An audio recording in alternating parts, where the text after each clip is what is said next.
Assalamu алейкум жалпыға өтө ооруган бейтаптарга пайдасы тие турган маалыматтарды айтып берейин. Алды менен өтүүбүз ооруса эмнелер болоруна аныктык киргизип алалы. Ар бир орган өзүнүн анатомиялык жайгашкан жеринде ооруксунууну сездирет. Мисалы, жүрөгүңүз ооруп жатса, оң жак көкүрөгүңүздө ооруксунууну сезбейсиз. Анткени жүрөк сол жакта жайгашканы сизге белгилүү. Эгерде бөйрөгүңүз ооруп жатса, киндиктин айланасында ооруксунуу болбойт, анткени бөйрөк ал жерде эмес экендиги дагы сизге белгилүү. Ошол катары оң жактагы астыңкы кабыргаңыздын түбү жана анын бир аз сол жагы ооруксунса, ошондой эле эртең менен ооздон ачуу келип, ооз кургак, ооз чапташа турган болсо жана тез ичиңиз катып турса, ушул өтүңүз ооруп жатканына ынана аласыз. Так диагноз коюш үчүн УЗИ кылдыруу жана аны гастроэнтеролог врачка көрсөтүү керек болот. Тилекке каршы дайым эле бизде дарыгерге барганга мүмкүнчүлүк боло бербейт. Ошондой убакта аллохол таблеткасы сизге жардамга келет. Аллохол тууралуу айта турган болсом, бул табигый ингредиенттерди өзүнө камтыган пайдалуу таблетка. Айта кетсем, чеснокты камтыйт, арыктын боюнда өскөн чалканды камтыйт, синтетикалык өт камтыйт, жана ошондой эле активированный угольду камтыйт. Булардын ар бири биздин өтүүбүзгө, боорубузга жана бүтүндөй организмибизге өзүнүн оң таасирлери менен белгилүү.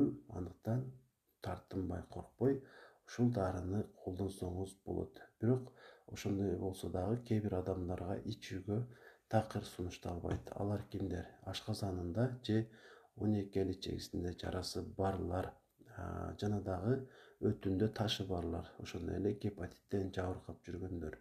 Ушул топтогу адамдардан сырткары бардык адамдар иче берсе болот. Күнүнө 2-ден 3 маал тамактан кийин 1 ай бою ичишиңиз керек болот. Алгачкы жакшы жыйынтыктарды бир жумада эле байкап баштайсыз. Анан биз дарыга эле таянып албай, өзүбүз дагы ошол дарыга жардам кылышыбыз керек. Кантип? Мисалы, туура тамактануу аркылуу. Туура тамактануунун ичине албетте көп нерсе кирет, бирок ошолордун ичинен дагы жакшырагы, эгер ооруп жүргөн болсоңуз, ошол убакта көбүрөөк ачка болуу менен биз организмди тазалай алабыз, оорулордун дагы тезирээк жоголушуна шарт түзөбүз. Билесиздерби, жаныбарлар ооруп калса эмне кылышат? Алар эч нерсе жебей коюшат. Биз табияттан көп нерсе алсак болот. Өтө ооругандарга көбүрөөк суюктук ичүү сунушталат, бирок дал ооруп жаткан учурда тескерисинче суюктукту дагы азыраак ичкен жакшы. Ошондо тезирээк айыгып кетүү мүмкүнчүлүгү сизде пайда болот. Анан албетте тамак боюнча дагы айта турган болсом, камыр тамактарды жана куурулган тамактарды азыраак жеп турасыздар. Анткени буларды сиңирүүгө көп күч керек болот. Ошол катары өт дагы көбүрөөк иштешине туура келет.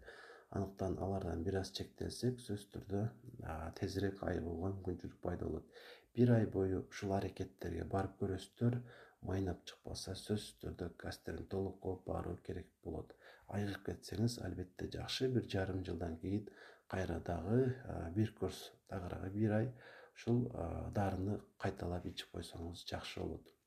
Маалымат сиз үчүн пайдалуу болду деп эсептесеңиз, сөзсүз түрдө жүрөкчөнү басып бөлүшүп дагы коюңуздар. Муну менен сиздер башкалардын дагы ушул пайдалуу маалыматты көрүүсүнө себепчи болуп каласыздар.